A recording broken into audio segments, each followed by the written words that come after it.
Salutations, respected viewers. I'm George from Ireland. Here I am in front of Christ Church in Cork. This is where a King of England was crowned.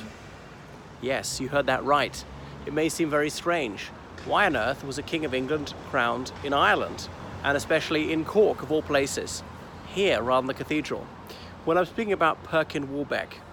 Perkin Warbeck came here in 1490, crowned here in 1491. He was an impostor.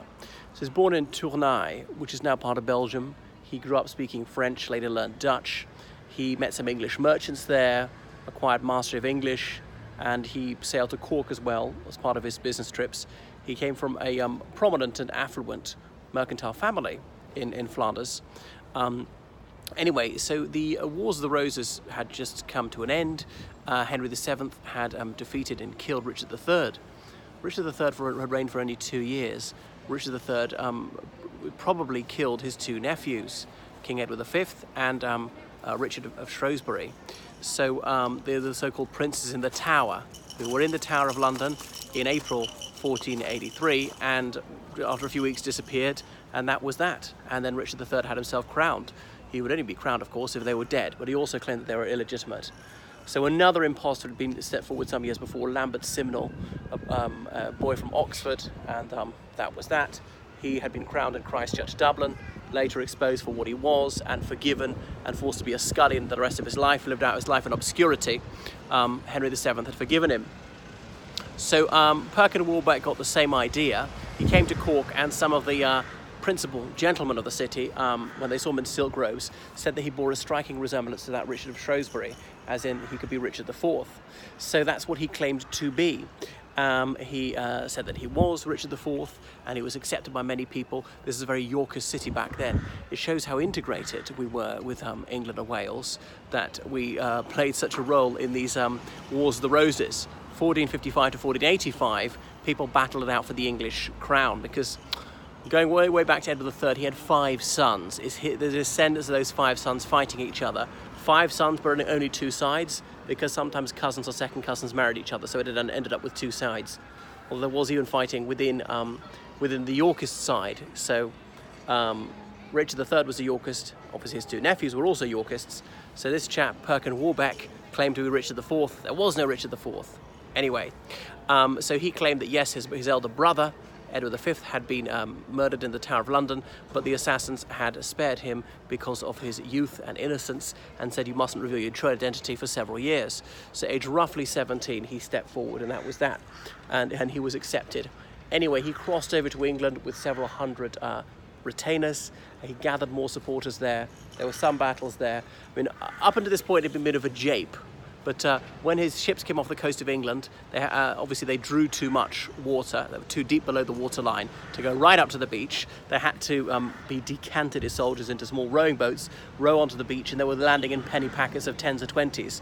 And there was Henry VII's army on the strand to give them a warm welcome. And of course they're cut to pieces. And up until that moment, he thought that this was some sort of lark, play acting at being a king.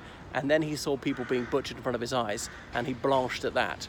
Well, I won't go into it. He lost a battle, eventually captured and brought to London with several of his supporters, including the Mayor of Cork and others. Remember, it was Mayor back then, it wasn't Lord Mayor till the late 19th century.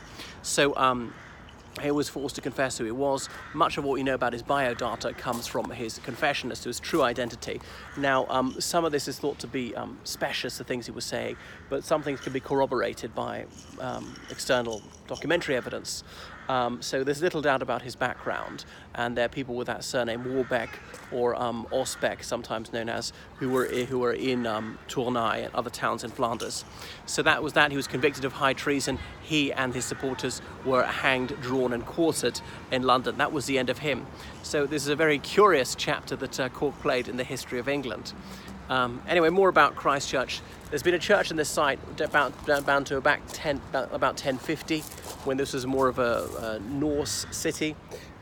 May have well been destroyed in a fire in 1081 and rebuilt. And there's been more than one church on this site, obviously. The current church dates from about 1720. So obviously it was a Catholic church in the old days. And then the Reformation came with the centre of Cork, and it was claimed by the Church of Ireland as a Reformed church, a copy of the Church of England. and so it remained. Then there was the Siege of Cork in 1690 during the Williamite Wars, when supporters of James II were battling against William III. So they were both claimed to be King of Ireland, obviously King of England, King of Scots as well.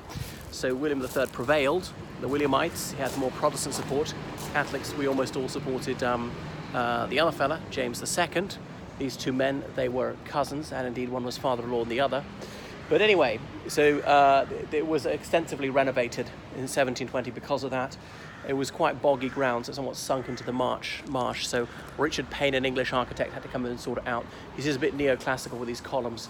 This is sort of a gem of the genre of architecture. Anyway, so the Church of Ireland ran it for decades.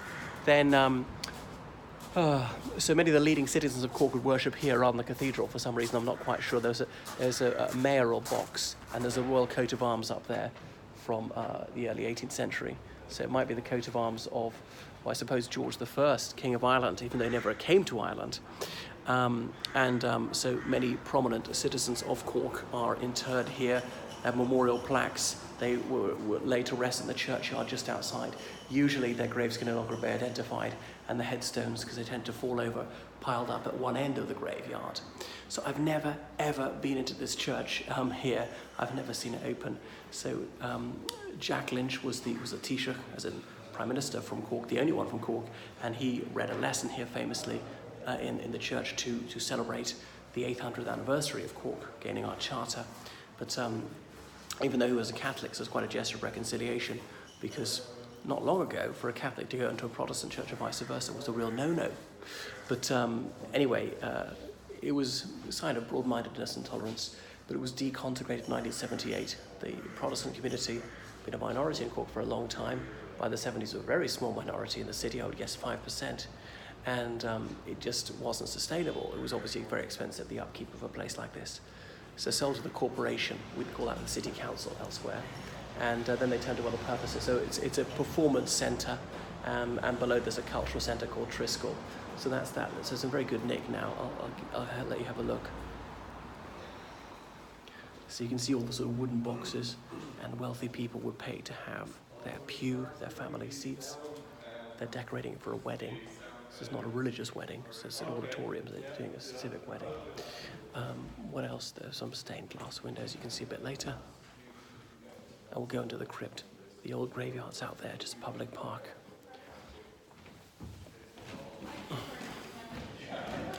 So you can see the stained glass windows behind. So sorry, there's two there, so if you go like further back. And then if you look up here, there's the royal coat of arms. Near where the organ would have been, the mayor and some of the chief gentlemen of the city would sit there. We can't really see from this angle. Way up high, some of the memorial plaques looking like Greek tombs, like amphora, to hold the ashes of cremated people, things like that. So there you get an idea. That is this very fine church. What a lovely interior. Because of course, this small minority, they tended to be very affluent, which is why they could have such a fine-looking church. Admittedly, it's not glorious, it's not colourful, quite simple, understated, but you know, that would be the Protestant aesthetic. And hard by is the old churchyard. And so when the Cork Corporation got a hold of it, they then named it Bishop Lucy Park. Now, Cornelius Lucy was a bishop of Cork for decades, and just after he died, they named it that. Some people think this was a little controversial to name it after him, a Catholic bishop. Of course, there are two bishops of Cork. There's the Catholic bishop and there's the Church of Ireland bishop. So, as this land had previously belonged to the Church of Ireland, was it provocative to name it Bishop Lucy? I don't know. Lucy with an E in the middle. And look, well, that's not a gravestone, it's a memorial for bereaved parents. Somewhere or other, all the gravestones are built up. Okay, and that away, that is the Grand Parade, one of the main streets in Cork. Well, that's enough from this splendid and historic church, Christ Church.